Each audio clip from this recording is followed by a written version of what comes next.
Right now, somewhere in the world, someone is lying awake at 2 in the morning, staring at the ceiling, convinced something is wrong with them. But for most of human history, waking up in the middle of the night wasn't a problem.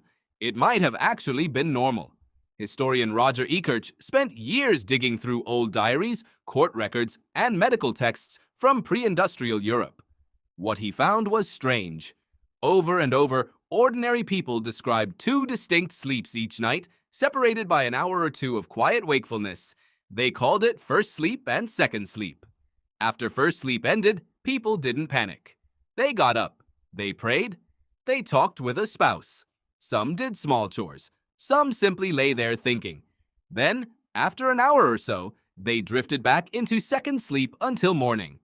Ekirch found this pattern referenced so often in so many unrelated sources, sermons, plays, medical guides, and personal letters, that it couldn't have been rare or accidental.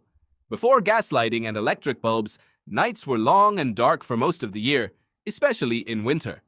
People often went to bed shortly after sunset, simply because there was little else to do once it was dark and candles were expensive. Sleeping that many hours in one unbroken block wasn't realistic for most human bodies. So, according to Ekirch, the night quietly split itself in two.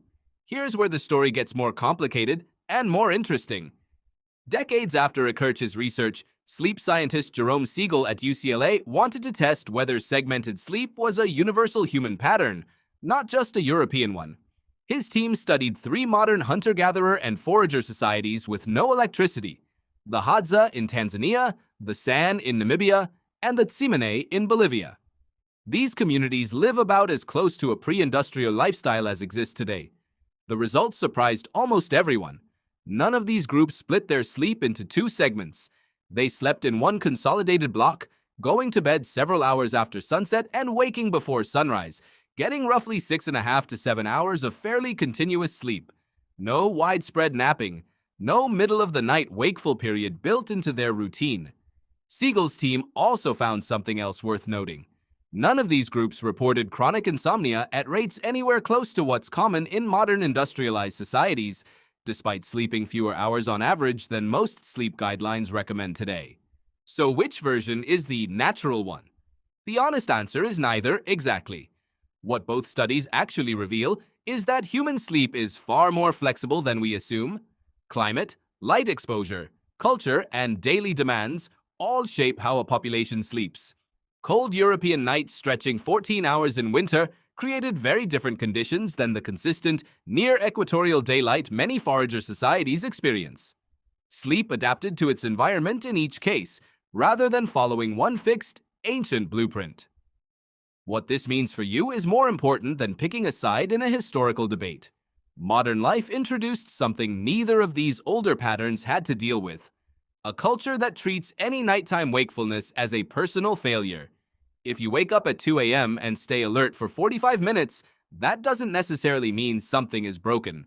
For much of European history, that exact experience was considered a routine part of the night. The anxiety many people feel about waking up isn't a universal biological alarm. It's a relatively modern belief, layered on top of an older, more relaxed relationship with the night. Researchers studying insomnia have started exploring this directly. Some sleep therapists now tell patients who wake at night not to fight it or panic, but to simply rest quietly in the dark, the way Ekirch's pre-industrial subjects once did, instead of reaching for a phone or checking the clock obsessively.